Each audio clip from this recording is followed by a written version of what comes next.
జతగా ఉండే వరమే నువ్వే ఇస్తే ఇంకేమి కావాలి జన్మకి.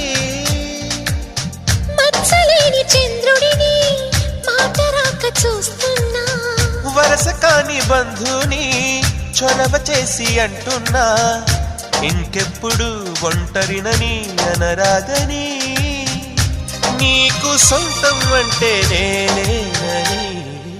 కొమ్మ కొమ్మ విన్నావమ్మ కోయిల వస్తుంది, వస్తూ వస్తూ తనతో వెన్నెల వెలుగులు తెస్తుంది. ఏవమ్మ మరుమల్లి తోరణాలు కడతావా, చిలకమ్మ ఎదురేగి స్వాగతాలు చెబుతావా.